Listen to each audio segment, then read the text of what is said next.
గురుబ్రహ్మ గురువిష్ణు గురుదేవో మహేశ్వరః గురుసాక్షాత్ పరబ్రహ్మ తస్మై శ్రీ గురువే నమః అనే మాటలకు సమాజంలో ఎంతో విలువ, గౌరవం ఉంది. అయితే కొందరు గురువుల వల్ల ఆ మాటలకు సమాజంలో అర్థం లేకుండా పోతుంది. తల్లిదండ్రులు జన్మనిస్తే గురువులు విద్యాబోధన ద్వారా వారు భావి భారత పౌరులుగా ఎదగటానికి అవకాశం ఉంటుంది. కాని విద్యాబుద్ధులు నేర్పించాల్సిన ఉపాధ్యాయులే దారి తప్పుతున్నారు. అందాల వలపు విసిరి ఏకంగా విద్యార్థి తండ్రినే ఏమార్చిన ఈ కిలేడీ టీచర్ చేసిన పని గురించే ఇప్పుడు అందరూ చర్చించుకుంటున్నారు. ఇక వివరాల్లోకి వెళ్తే, గుజరాత్కు చెందిన ఓ వ్యాపారి తన భార్య, 3 పిల్లలతో కలిసి వెస్ట్ బెంగుళూరు ఏరియాలో ఉంటున్నాడు. పిల్లల చదువుల కోసం ఆయన వ్యాపారం గురించి బెంగుళూరుకు వచ్చాడీయన. ఈ క్రమంలోనే తన పిల్లలను ఇంటికి దగ్గర్లోని ఓ ప్రీ ప్రైమరీ స్కూల్లో జాయిన్ చేశాడు.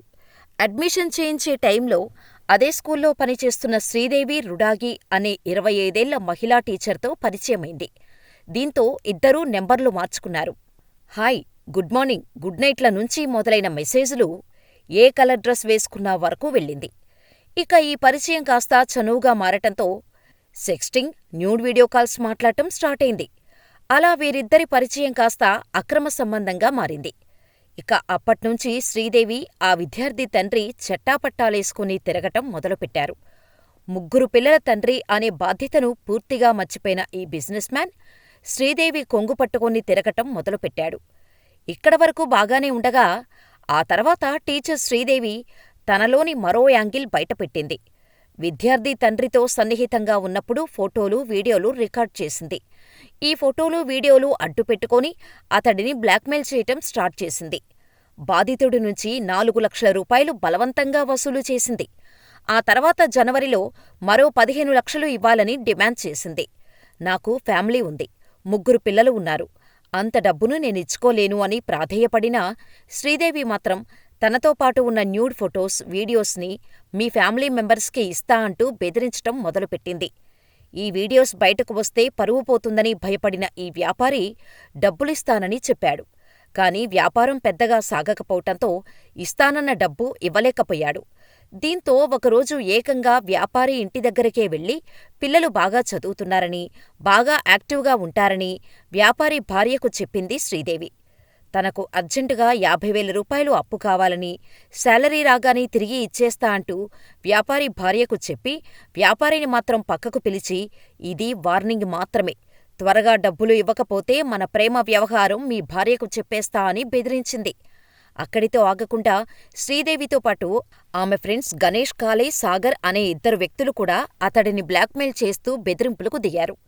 ఇలా రోజురోజుకు శ్రీదేవి, ఆమె ఫ్రెండ్స్ వేధింపులు ఎక్కువ కావటంతో తన కుటుంబంతో సహా గుజరాత్కు వెళ్లిపోవాలని ఫిక్స్ అయ్యాడు వ్యాపారి. అయితే తన 5 ఏళ్ల కూతురు ట్రాన్స్ఫర్ సర్టిఫికేట్ కోసం మళ్లీ ఆమెను కలవాల్సి వచ్చింది. అలా ఆమె ఆఫీసులో చిక్కుకుపోయాడు వ్యాపారి. అంటే నా నుంచి దూరంగా వెళ్లటం కోసం గుజరాత్ వెళ్ళిపోతున్నావా అని వెకిలిగా నవ్విన శ్రీదేవి అక్కడే వీడియోలు, ఫోటోలు చూపిస్తూ 20 లక్షలు డిమాండ్ చేసింది. ఒకవేళ ఇవ్వకపోతే ఇంట్లో వాళ్లకు వాటిని పంపిస్తానంటూ బెదిరించింది. అక్కడ కాలే, సాగర్లు కూడా ఉండటంతో భయపడ్డ బాధితుడు 1,90,000 రూపాయలు చెల్లించి మిగిలిన డబ్బులు తర్వాత ఇస్తానని చెప్పాడు. డబ్బులు ఇచ్చినా శ్రీదేవికి డబ్బులపై ఆశపోలేదు.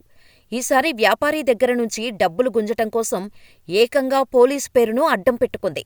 అలా మార్చి 17న శ్రీదేవి ఆ వ్యాపారికి ఫోన్ చేసి ఓ మాజీ పోలీస్ ఆఫీసర్కు 5 లక్షలు, తనకు 8 లక్షలు, తన స్నేహితులైన సాగర్, కాలేకు చెరొక 1 లక్ష చొప్పున పంపించాలి అని డిమాండ్ చేసింది. అయితే వ్యాపారికి ఆ పోలీస్ ఆఫీసర్ ముందే తెలిసి ఉండటం, వ్యాపార నిమిత్తం పరిచయాలు ఉండటంతో శ్రీదేవి చెప్పిన పోలీస్ ఆఫీసర్కి కాల్ చేయగా ఆయన ఈ వ్యవహారంతో తనకు సంబంధం లేదని చెప్పేశారు. కావాలనే డబ్బుల కోసం శ్రీదేవి నాటకమాడుతోందని అర్థం చేసుకున్న వ్యాపారి శ్రీదేవి, కాలే, సాగర్పై కంప్లైంట్ ఇచ్చాడు. ఇక ఇన్వెస్టిగేషన్ చేసిన పోలీసులకు వ్యాపారి పంపించిన డబ్బులు ట్రాన్సాక్షన్స్ ఎవిడెన్స్గా ఉపయోగపడ్డాయి. వీటి ద్వారా శ్రీదేవి, ఆమె ఫ్రెండ్స్ కాలే, సాగర్లను అరెస్ట్ చేశారు. 3 నిందితులను కోర్టులో ప్రవేశపెట్టగా వారికి కోర్టు 14 రోజులు జ్యుడీషియల్ కస్టడీ విధించింది. టీచర్ వృత్తికే కళంకం తెచ్చిన ఇలాంటి కిలేడీ టీచర్ జైలు నుంచి బయటకు రాకుండా చూడాలని నెటిజన్స్ కామెంట్స్ చేస్తున్నారు. మరి ఇందులో శ్రీదేవిదే తప్పు ఉందా? లేక పిల్లలు, భార్య ఉన్నారని తెలిసి అక్రమ సంబంధం పెట్టుకున్న వ్యాపారిది తప్పు ఉందా? మాకు కామెంట్ చేయండి.